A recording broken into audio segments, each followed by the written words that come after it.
देहरादून में सीएम पुष्कर सिंह धामी ने किया कार्यालय में पूजन, शासकीय कार्यों की हुई शुरुआत। कई कैबिनेट मंत्री रहे मौजूद।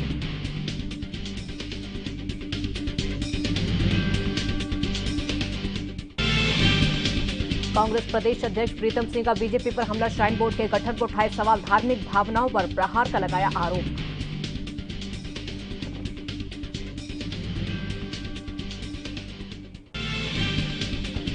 देहरादून में बदला मौसम का मिजाज, तेज हवाओं के साथ हुई बारिश, तापमान में आई गिरावट, उमस भरी गर्मी से लोगों को मिली राहत।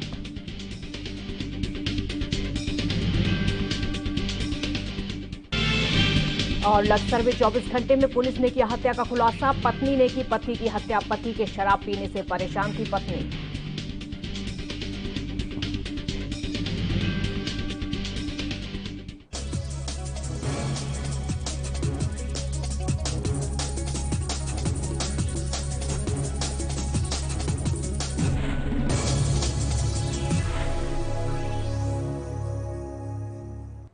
नमस्कार, एएनबी न्यूज देख रहे हैं आप। मैं हूं आपके साथ काजल ठाकुर। आपड़ू उत्तराखंड में स्वागत है आपका। देहरादून में सीएम पुष्कर सिंह धामी ने न्यू कैंट रोड स्थित मुख्यमंत्री कैंप कार्यालय में पूजा अर्चना करके कार्यों का शुभारंभ किया है। मुख्यमंत्री बनने के बाद पुष्कर सिंह धामी ने पहली बार मुख्यमंत्री कैंप कार्यालय पहुंचकर शासकीय कार्यों की शुरुआत की और इस मौके पर उनके साथ कैबिनेट मंत्री गणेश जोशी, डॉक्टर धन सिंह रावत, रेखा आर्य, मेयर सुनील उनियाल गामा समेत कई लोग आज मौजूद रहे।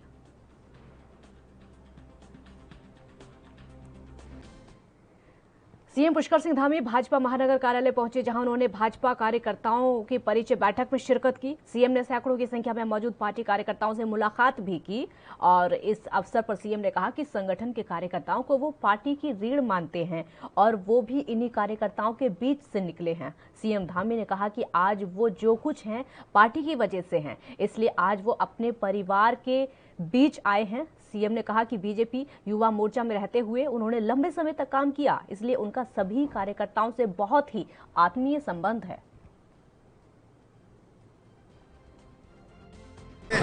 संगठन की जो कार्यकर्ता है हमारे, वो रीढ़ है और मैं भी इन्हीं सब कार्यकर्ताओं के बीच में से मुझे जिम्मेदारी मिली है, दायित्व मिला है, तो निश्चित रूप से अपने परिवार के बीच में आया हूँ, अपने भाई बहनों के बीच में आया हूँ और उनसे मैंने क्योंकि वो लगातार पार्टी के लिए काम करते हैं, तो अपनी पुरानी बातें, क्योंकि देहरादून महानगर में लंबे समय तक मैंने युवा मोर्चा के समय में काफ़ी लोगों से संपर्क रहा है, यहाँ की हर गली मोहल्ले में जाना हुआ है, तो इसलिए बड़ा आत्मीय संबंध है। इस नाते हम उनके बीच में आए हैं। और मुख्यमंत्री पुष्कर सिंह धामी देहरादून में छावनी परिषद गढ़ी क्षेत्र चीड़बाग स्थित शौर्य स्थल पहुंचे और शहीदों को पुष्प चक्र अर्पित करके श्रद्धांजलि दी। मुख्यमंत्री ने कहा कि देश की रक्षा के लिए हमारे इन शहीद जवानों ने अपना सर्वस्व न्योछावर किया है। युवाओं को हमारे इन जवानों से प्रेरणा लेकर आगे बढ़ना होगा।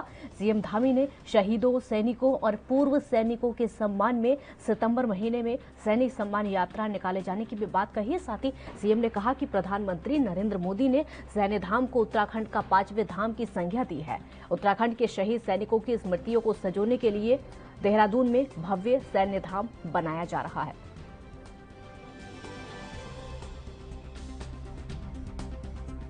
मैं जाता हूँ आज मुख्य सेवक के रूप में नहीं, जब मैं छोटे से एक बालक के रूप में भी जाता था तो निश्चित रूप से हमें उनकी स्मृतियाँ याद आती है, जिन्होंने हमें सुरक्षित रखने के लिए, जिन्होंने हमारे देश को सुरक्षित रखा। यानी कि जब हम अपने घर में सोते हैं, बेचैनी से सोते हैं, उस समय उन्होंने किस तरह के कर्तव्य किए होंगे, किस तरीके का काम किया होगा, चाहे वो सियाचिन ग्लेशियर हो, चाहे कश्मीर हो, चाहे वो पाकिस्तान की सीमा हो, चाहे इस्राइल की सीमा हो, वहाँ पर वो रात दिन 24 घंटे बर्फ की चोटी पर काम करते हैं। तो मेरी स्मृति में हमेशा आज मैं जब यहाँ पर आया, क्योंकि मैं स्वयं एक सैनिक का पुत्र हूँ और मैं जानता हूँ कि एक सैनिक के जीवन में किस प्रकार की कठिनाइयाँ होती हैं। निश्चित रूप से जिन्होंने हमारे देश के लिए अपने प्राणों का बलिदान कर दिया, उनको हम बहुत कुछ दे नहीं सकते हैं, लेकिन अपनी स्मृतियों में लाएँ और आगे आने वाली जो हमारी पीढ़ियाँ हैं उनका अनुसरण करें। उसको लेकर प्रधानमंत्री नरेंद्र मोदी जी ने जो उत्तराखंड के अंदर सैन्य धाम बनाने की घोषणा की, वो सैन्य धाम हम जल्दी बनाने वाले हैं। हमारे सैनिक कल्याण मंत्री गणेश जोशी जी यहाँ पर हैं। साथ में हम यहाँ पर सैनिकों के सम्मान में सितंबर माह से पूरे नैनीताल उधम सिंह नगर लोकसभा क्षेत्र के बीजेपी सांसद अजय भट्ट को प्रधानमंत्री नरेंद्र मोदी के मंत्रिमंडल में राज्य मंत्री पद की शपथ दिलाई गई है। और आपको बता दें कि सांसद रमेश पोखरियाल निशंक के स्वास्थ्य कारणों के इस्तीफा देने के बाद वो उत्तराखंड से अकेले मंत्री होंगे। प्रधानमंत्री नरेंद्र मोदी के मंत्रिमंडल विस्तार में अजय भट्ट को मंत्री बनाया गया है। अजय भट्ट को मोदी मंत्रिमंडल में शामिल करने की खबर के बाद से नैनीताल में बीजेपी कार्यकर्ताओं में खुशी की लहर दौड़ गई, जिसके बाद बीजेपी कार्यकर्ताओं ने तल्लीताल गांधी पार्क में आतिशबाजी करके मिठाइयां बांटी और खुशी का इजहार किया।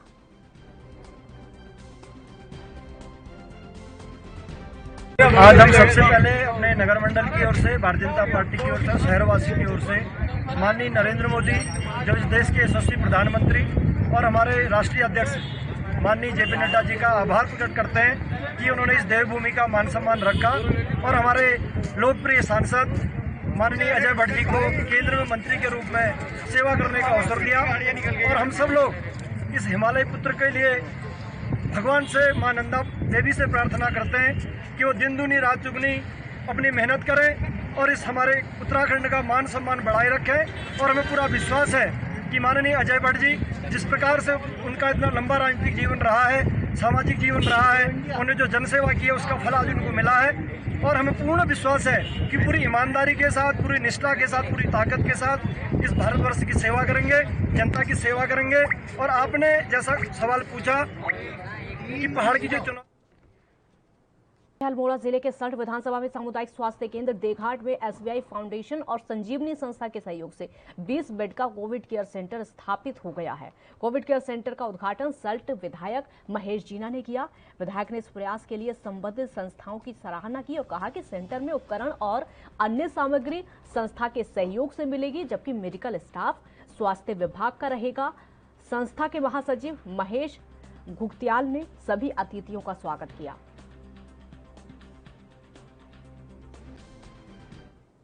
संस्था के द्वारा और एसबीआई फाउंडेशन के द्वारा कोविड सेंटर खोला गया है, इसके लिए मैं उनका बहुत आभारी हूँ और दिल से आभार प्रकट करता हूँ। साथ ही हमने देघाट के अस्पताल में भी जो भी चीज़ों की कमी है उसको भी देने के लिए यहाँ पर डॉक्टर साहब को कहा है।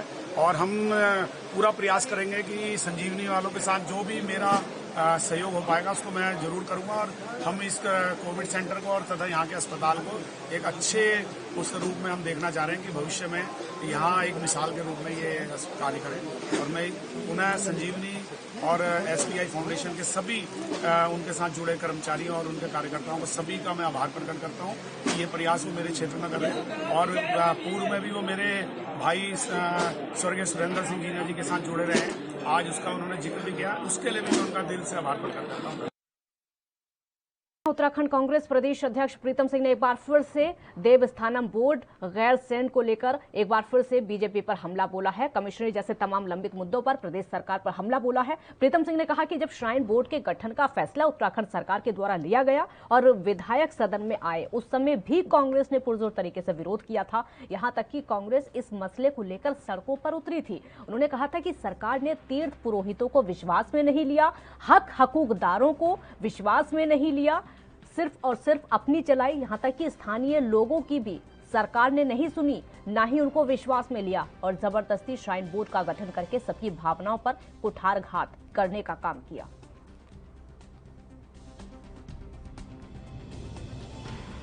मैं बड़ा स्पष्ट करना चाहता हूं, जब श्राइन बोर्ड के गठन का फैसला उत्तराखंड की सरकार ने लिया और जब ये विधायक सदन में आया, कांग्रेस ने पुरजोर तरीके से इसका विरोध किया और सड़क पर भी इसका हमने विरोध करने का काम किया। सरकार ने तीर्थ पुरोहितों को विश्वास में नहीं लिया, हक हकूकधारियों को विश्वास में नहीं लिया, स्थानीय लोगों को विश्वास में नहीं लिया और जबरदस्ती श्राइन बोर्ड का गठन करके सबकी भावनाओं पर कुठाराघात करने का काम किया। और तो और आपने इस श्राइन बोर्ड के गठन के बाद जो हमारी धार्मिक भावनाएं हैं उस पर भी प्रहार करने का काम किया। आपने पूजा पद्धति को जो है बदलने का काम किया। आहत है तीर्थ पुरोहित, और निश्चित रूप से तीर्थ पुरोहितों के साथ कांग्रेस खड़ी है। हमने पहले भी कहा था और आज भी हम दोहरा रहे हैं, हमारी सरकार बनेगी तो निश्चित रूप से हम श्राइन बोर्ड को समाप्त करने का काम करेंगे। आपने गैरसैंण के परिप्रेक्ष्य में कहा कि गैरसैंण को कमिश्नरी बना दिया गया, ये कैसा फैसला? आपने कमिश्नरी बना दी, कमिश्नर तो बैठेगा गैरसैंण के अंदर लेकिन जिलाधिकारी नहीं होगा, वहाँ एसएसपी। राज्य में बिजली के बढ़े दामों और उपभोक्ताओं के अनाप शनाप बिल आने से आम आदमी पार्टी के कार्यकर्ताओं ने रैली निकालने के साथ ही विद्युत विभाग के कार्यालय में धरना प्रदर्शन करते हुए प्रदेश सरकार के खिलाफ आज जमकर नारेबाजी की है। प्रदर्शन के दौरान प्रदेश प्रवक्ता प्रदीप दुमका ने कहा कि कोरोना काल में बढ़ती बिजली की दरों से लोग परेशान हैं, लगातार अनियमितताएं इसमें बढ़ती जा रही हैं, बिल ज्यादा आ रहा है। राज्य सरकार ऊर्जा प्रदेश के नामों पर लोगों को छलने के साथ साथ लगातार दाम बढ़ा रही है, लोग परेशान हैं। उन्होंने कहा कि देश कोरोना महामारी से जूझ रहा है, वहीं दूसरी ओर केंद्र और राज्य की सरकार बिजली पानी समेत कई चीजें ऐसी हैं जहां पर बिल्कुल भी छूट इस समय नहीं दे पा रही है, जिसकी वजह से परेशानियां लगातार बढ़ती जा रही हैं। 4 सालों में उत्तराखंड में जिस तरीके से जो मिसमैनेजमेंट हुआ है, सरकारों के मुख्यमंत्री जिस तेजी से बदले जा रहे हैं और काम कुछ नहीं हो रहा है, विकास का काम कुछ नहीं हुआ है, पहली बात। दूसरी बात यह है कि जिस तेजी से महंगाई बढ़ी है, खासकर पानी के बिलों में जो वृद्धि हुई है, बिजली के बिलों में जो वृद्धि हुई है, अनाज के दामों में जो वृद्धि हुई है, तेल के दामों में जो वृद्धि हुई है, डीजल और पेट्रोल में जो वृद्धि हुई है, आग लगा दी है महंगाई ने। और आज एक आम आदमी का जीना जो है दुश्वार हो गया है। आम आदमी ये सोच रहा है कि कोविड पीरियड में उसकी नौकरी चली गई, उसके इनकम के सोर्स खत्म हो गए, लेकिन ये सरकार किसी तरह की राहत जो है आम आदमी को देने के लिए तैयार नहीं है। मैं इस मंच के माध्यम से पूछना चाहता हूं हरक सिंह रावत जी से, आपकी सरकारें अन्य स्टेट में भी है, कई जगह आपकी सरकारें हैं, एक स्टेट का नाम बता दीजिए जहां पर आपने पानी बिजली फ्री किया हो। बिजली विभाग को हम कहना चाहते हैं कि भाई देखो, कोई आदमी है घर से बाहर गया हुआ है, 5 यूनिट जो है उसने खर्च करी है, लेकिन उसका बिल तो 300-400 रुपये आ रहा है। मीटर चार्ज, फलाना चार्ज, ढिमकाना चार्ज सब जोड़ देते हैं। बात तो उसने 5 यूनिट खर्च किए, तो और भी विसंगतियां हैं। आपके जो है मीटर चार्ज क्यों ले रहे हैं भाई, जब हमने मीटर। कोरोना की तीसरी लहर आने को तैयार है, जहां केंद्र और प्रदेश सरकार ने अपनी तैयारियां पूरी कर ली हैं। उसी के मद्देनजर काशीपुर के राजकीय चिकित्सालय में चिकित्सक अधीक्षक डॉक्टर पीके सिन्हा के मुताबिक कोरोना की तीसरी लहर से लड़ने के लिए पूरी तरीके से तैयार है। काशीपुर में एलडी भट्ट राजकीय चिकित्सालय एक ऐसा अस्पताल है जहां पर नगर के साथ साथ उत्तर प्रदेश के सीमावर्ती ग्रामीण क्षेत्रों से भी गरीब मजदूर मरीज अपने इलाज के लिए वहां पर पहुंचते हैं, क्योंकि निजी अस्पतालों में महंगा इलाज होने के कारण इलाज कराने में असमर्थ हैं। गरीब तबके के लोग राजकीय चिकित्सालय का रुख करते हैं। राजकीय चिकित्सालय में वो सारी सुविधाएं उनको उपलब्ध हो जाती हैं जो कि एक निजी चिकित्सालय में मिलती हैं। स्वास्थ्य विभाग तीसरी लहर की पूरी तैयारी कर रही है और सभी अस्पतालों में इसकी तैयारी चल रही है। हमारे अस्पताल में भी बच्चों के लिए NICU, PICU वगैरह और जनरल मरीज रखने की सब व्यवस्था कर ली गई है। सर, जिस तरीके से अब बहुत मरीज बढ़ गए पहले से अपेक्षा, अब जनरल मरीज और डिलीवरी केसेज काफ़ी संख्या में मरीज भर्ती होना और OPD मरीज संख्या बढ़ गई है। सुविधाएं किस तरीके की दी जा रही है? सभी सुविधाएं जो पूर्व थी अच्छी तरह से, मतलब जो हमारे यहाँ जो केयर। देहरादून में मौसम का मिजाज बदल गया है। यहाँ पर तेज हवाओं के साथ में बारिश हुई। मौसम में आए बदलाव से तापमान में गिरावट भी आई, साथ ही उमस भरी गर्मी से लोगों को राहत मिली है। मौसम विभाग ने आज के लिए ऑरेंज अलर्ट जारी किया था। मौसम विभाग ने आज देहरादून, पौड़ी, नैनीताल, बागेश्वर और पिथौरागढ़ जिले में कहीं कहीं भारी बारिश की चेतावनी भी पहले से ही जारी कर रखी थी और वहीं 11 जुलाई तक राज्य के पर्वतीय जिलों में भारी बारिश की संभावना जताई गई है।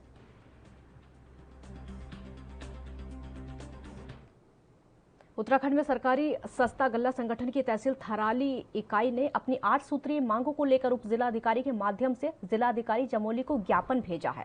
इससे पहले सरकारी सस्ता गल्ला विक्रेताओं ने रामलीला मैदान में बैठक करके विक्रेताओं को सम्मानजनक मानदेय प्रतिमा दिए जाने का प्रस्ताव सर्वसम्मति से पास किया था। हम करीब 3-4 वर्षों से कर रहे हैं। एक तो मानदेय का मांग है हमारी, और ये माननीय पूर्व मुख्यमंत्री भुवन चंद खंडूरी ने इसका शासनादेश भी जारी किया था और इसमें सरकार का कोई फोकस भी नहीं है। और जो हमारी दूसरी मांग है, हमारा जो ये 2020 में अटल खाद्यान्न का जो चला था, ये गरीब कल्याण योजना का, इससे किसी डीलरों का तो आ गया खाते में, किसी का अभी तक एक पैसा भी नहीं आया। और विभाग कह रही है कि सबके खाते में पैसे पहुंच चुके हैं। और बैंक में जाते ही कोई हमारा बीच का कोई डीलर एंट्री करवाता है तो उसके खाते में कोई पैसा सरकार द्वारा नहीं। आज जो सप्लाई डीलर्स हैं, हमारे राशन डीलर्स, उनके द्वारा एक ज्ञापन सौंपा गया है जो जिलाधिकारी महोदय को संदर्भित है। उसमें डीलरों ने अपनी समस्याओं से अवगत कराया है। जो समस्याएं वो दैनिक आधार पर फेस कर रहे हैं, उनके द्वारा अवगत कराया है और मुझसे अपेक्षा की गई है कि मैं इस ज्ञापन को जिलाधिकारी ये जो प्रधानमंत्री गरीब कल्याण योजना के तहत जो राशन बांटी गई है, उसका अभी तक पिछले साल 2020 से भुगतान नहीं हुआ है। एक तो ये मांग है। दूसरी जो है कि हमारे कनेक्टिविटी नहीं है, जो सरकार ऑनलाइन कह रही है, कनेक्टिविटी हो नहीं पा रही है, जिससे डीलरों को खासी परेशानी हो रही है। तीसरी बात यह है कि डीलरों को मानदेय की मांग काफ़ी समय से डीलर कर रहे हैं कि कुछ मानदेय की व्यवस्थाएं हों, तो मानदेय का कोई आज तक कोई ऐसा वो नहीं हुआ सरकार द्वारा कि मानदेय दिया जाए। और डीलर यहाँ पे मानदेय तो दूर की बात होगी, डीलरों को जो जहाँ पे काम करे, अपना जो दुकान लेके बाज़ारों में है, वहाँ पे जो है कि दुकानों का किराया तक नहीं मिलना, मानदेय तो बहुत बड़ी बात है। आगे के संगठन का स्टेज सरकार से हमारा यही है कि जो है कि हमारा जो है कि ऑनलाइन के साथ साथ नेट खर्चे हैं डीलरों को। पंचायत चुनाव की प्रक्रिया की सुगबुगाहट शुरू होते ही आपत्तियों का दौर शुरू हो चुका है। वोटर लिस्ट से लेकर तमाम तरह की आपत्तियां आना शुरू हो गई हैं। भगवानपुर एसडीएम को ग्रामीणों ने अपने राजस्व ग्राम को अलग ना करने के लिए ज्ञापन सौंपा है। नेता सुबोध राकेश भी इस मौके पर ग्रामीणों के साथ मौजूद रहे।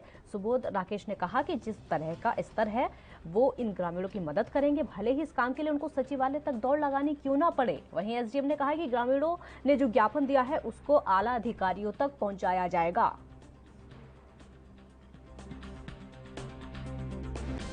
हमारा मजरा अलग कर दिया जाए। और जिस 60 साल से हम उसी जगह पर इलेक्शन लड़ते आ रहे, 12 इलेक्शन हमने लोग इसके ग्राम पंचायत के और चाहे और लोकसभा के भी लड़े, विधानसभा के भी लड़े। अब क्या परेशानी आई है उनको और क्या सरकार को परेशानी है? क्या वो जब के नहीं चिल्ला? 60 साल हो गए, 60 साल हो चुके। ग्रामवासियों के समझ में एक ही बात है कि ये गलती जो है प्रशासन की है। जब एसडीएम जी के संज्ञान में पहले से ये बात चली आ रही है और डीएम के संज्ञान में ये बात है, तो इसमें गलती सरासर चुनाव आयोग और प्रशासन की है। आज ये अगर 500 आदमी आए हैं तो कल ये 1000 आएंगे और इसमें झगड़ा अगर कल को होता है तो इसमें प्रशासन जिम्मेदार होगा। हमारी क्या मांगे है? हम तो जहाँ थे वहीं हैं और वहीं रहेंगे और वहीं के वासी हैं। ग्राम पंचायत का टोली और टोली प्लाट दो अलग अलग भागों में बटी हुई बस्तियाँ। अब जो कोर्ट के माध्यम से, जैसे प्रशासनिक अधिकारी बता रहे हैं कि कोर्ट का आदेश है कि ये लोग इधर टोली प्लाट के लोगों को मंडावर में जोड़ा जाए। मंडावर का मतलब जो रखता है वो मंडावर का है, ये कहा जा रहा है। सभी गांव के लोग और हमारा प्रयास ये है कि ये लोग नहीं जाना चाहते हैं टोली सिस्टम को, ग्राम पंचायत से हट के मंडावर में। ये चाहते हैं कि ये लोग वहीं रहें। तो हमारा ये प्रयास है, सब लोग हैं, सब ग्रामीण यहाँ पर इकट्ठे हैं, सभी का यही कहना है कि हम जहाँ थे हमें वही रखा जाए, हमारा व्यवस्था हमारी चेंज नहीं की जाए। इसी प्रयास को लेकर हम आज एसडीएम मैडम के पास आए हैं। उनका आग्रह किया है कि ये काम, इनकी समस्या का समाधान वो करें। आगे भी जिस स्तर तक भी ये मामला निपटेगा हम वहाँ तक जाएंगे। डीएम साहब हो या मंत्री जी हो, हर स्तर पर हम ये बात करेंगे और इनके समाधान कराने का पूरी तरह प्रयास करेंगे। मैडम ने हमें आश्वासन दिया है कि उनके माध्यम से पूरी हेल्प ग्रामवासियों की निश्चित रूप से होगी। जो लोग चाहते हैं वही प्रयास उनके माध्यम से होगा। उनकी व्यवस्था में ही लगे हुए हैं, समाधान निश्चित रूप से इनका होगा। ये पूरी तरह से प्रयास हमारा चल रहा है कि ये लोग जो चाहते हैं ये इनकी बात को मानने हो। ये जायज़ मांग कर रहे हैं, ये नाजायज़ मांग नहीं कर रहे हैं। जहाँ ये चाहते हैं व्यवस्था उनकी वहीं रहे, ये प्रयास हमारा यहाँ से शासन स्तर तक जाएगा और निश्चित रूप से पूरी तरह समाधान होगा। जो चौली साहबुद्दीन के जो चौली प्लॉट में रहने वाले जो निवासी हैं, जो कि मंडावर की सीमा में रह रहे हैं, उनके द्वारा हमें ज्ञापन दिया गया है। उनकी मांग है कि जो चौली ग्राम है उसमें ही उनके मतलब निर्वाचक नामावली में उनका नाम जोड़ा जाए। तो ये ज्ञापन हम उच्च अधिकारियों को प्रेषित कर रहे हैं आवश्यकता। लक्सर के अकोड़ा खुर्द गांव में थाने क्षेत्र के कलियर के गांव से एक बारात आई थी जिसमें डीजे पर गाना बदलने की फरमाइश को लेकर विवाद हो गया। विवाद इतना ज्यादा बढ़ गया कि जमकर मारपीट हो गई। मारपीट में दर्जन भर लोगों को चोटें आई हैं। तकरीबन आधा दर्जन लोगों की हालत गंभीर बताई जा रही है, जिनको इलाज के लिए अस्पताल फिलहाल भेज दिया गया है और दूसरे अस्पताल के लिए भी रेफर किया गया क्योंकि उनकी हालत ज्यादा गंभीर थी। नैनीताल में जहां आपराधिक ग्राफ थमने का नाम नहीं ले रहा है, तो वहीं लालकुआ कोतवाली पुलिस ने मुखबिर की सूचना पर बड़ी सफलता हासिल की है। पुलिस ने लालकुआ स्थित बॉर्डर पर चेकिंग के दौरान 2 अपराधियों को हथियार के साथ पकड़ा है, जिनसे पुलिस ने 7 पिस्टल 1 तमंचा बरामद किया है। मामले का खुलासा करते हुए एसपी क्राइम का कहना है कि अपराधियों की पृष्ठभूमि खंगाली जा रही है, जिस पर कासगंज पुलिस से भी संपर्क किया गया है। 2 अभियुक्तों को टाटा सुमो गाड़ी से गिरफ्तार किया, जिसके कब्जे से 7 पिस्टल और 1 तमंचा उनके कब्जे से बरामद हुआ है। फिलहाल हम उससे पूछताछ कर रहे हैं कि आखिर वो किस पर्पज से और कहां पर देने के लिए या क्या उसका मकसद है जिसके लिए वो ला रहे हैं। और साथ साथ में उनकी हम कासगंज पुलिस से भी संपर्क कर रहे हैं ताकि हम ये पता कर सकें कि उनका क्रिमिनल बैकग्राउंड क्या है, उनकी क्रिमिनल हिस्ट्री क्या है।